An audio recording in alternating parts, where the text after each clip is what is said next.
What's up, everybody? This is Chris, my brother Spike over here. Yo. We just got through watching Us, the new Jordan Peele movie, who did Get Out. It was very beautifully made, well shot. The acting was great. And it wasn't really,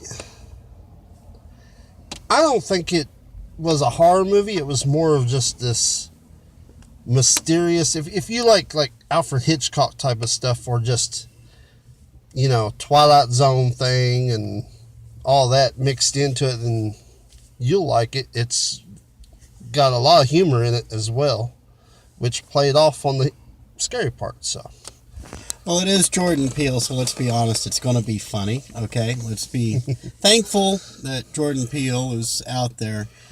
It's nice to see somebody is actually doing some psychological style horror. That's nice to see.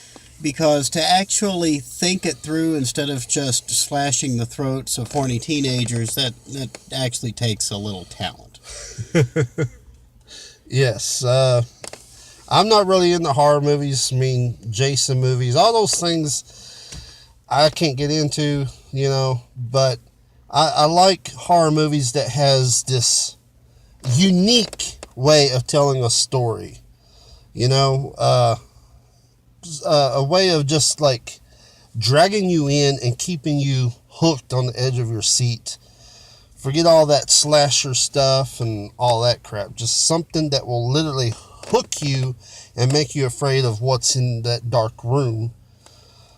That, to me, that's scary enough. And I like where he was going with this. I did. Without any spoilers, I guess we can't give any spoilers, but the only thing I had an issue with was I liked how at first you thought it was this way, and then you find out that they were here this way. I don't know if that makes any sense at all. Unfortunately, he has a hard time communicating, so he's not able to actually explain what's going on. I'm not giving anything away on the plot, okay? You got to experience this yourself. I'm not going to let him give away anything on the plot either. Suffice it to say that Jordan Peele, between this, Get Out, and Twilight Zone, is definitely redefining the entire genre here of horror. I have not watched anything since the first Halloween. I think I've seen the first Friday the 13th and the first Nightmare on Elm Street. Those are the three slasher films I've seen, okay? Otherwise, I'm a huge Hitchcock fan, and this definitely reminds me of it. Now, I'm not going to say it's quite to Hitchcock's level.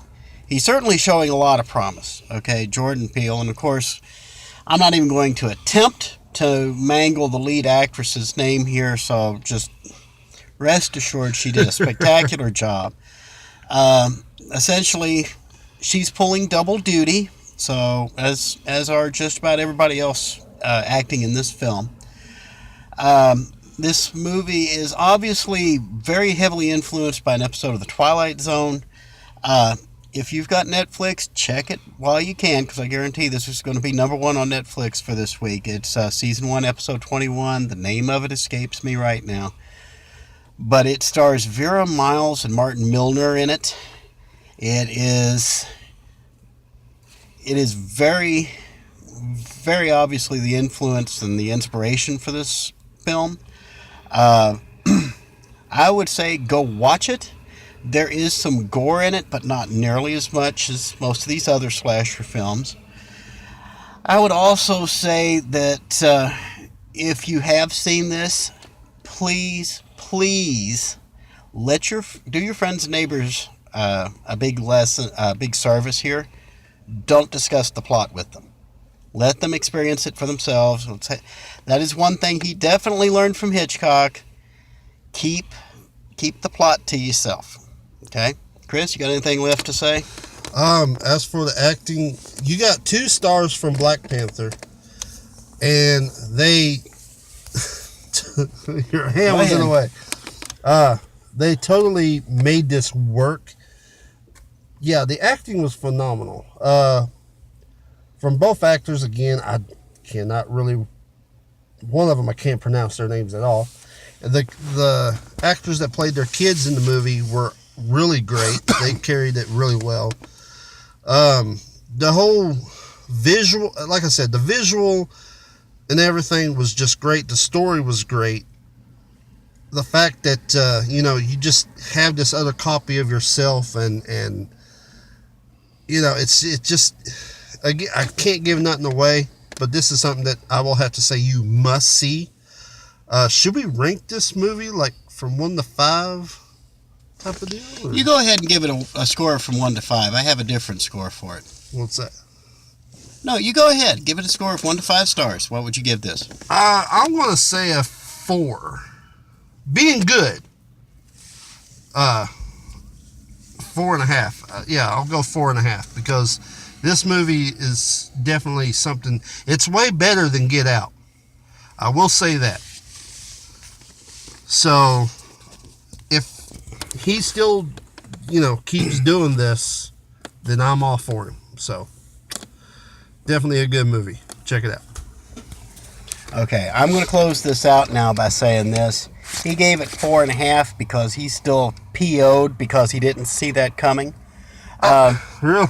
I'm going to give this a different type of score. I'm not going to score this 1 to 4 stars, 1 to 5 stars, thumbs up, or anything like that, okay?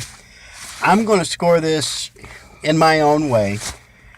I'm going to score this by the age at which you outgrow this kind of stuff, okay? Now, this is going to sound cynical, but lost. Listen, okay? He's lost. What a shock. Okay. I'm going to give you a couple of examples here, okay? Friday the 13th, you outgrow that by the time you're about 16 or 17. Okay, sure. So I'd give that a score of like 16.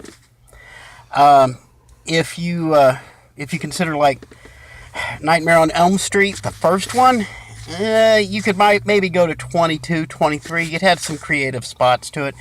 The sequels, though, they tended to go down over time. By the time you hit Dream Warriors, you're down to like 14. Okay, so I would give that one I'd give the first one a rating of 24, and the Dream Warriors a rating of 14. Trying to think of another one. I'll say Psycho would be at all ages. Okay.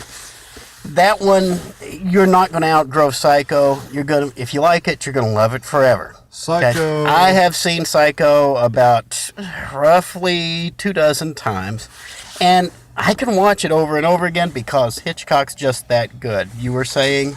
Psycho, The Shining, Cujo, Poltergeist. Those movies, yeah, you can literally watch over and over again and still get freaked out about them completely. So I see what you're saying on that rating score. Yeah, that's pretty good. I like it. I was with you up until Cujo. Spielberg, what? With Poltergeist, yeah, all ages. You can watch that over and over if you're into that sort of thing. Now, if you're my wife, on the other hand, you're not watching that stuff, okay? Now, so what kind of age would I give for this one? I'm going to say all ages on this one. Definitely earned its R rating. You've got several F-bombs, several S-bombs. There's some blood and gore. Not much being inflicted on screen, but you're seeing the blood spatter, yeah. which is a good thing.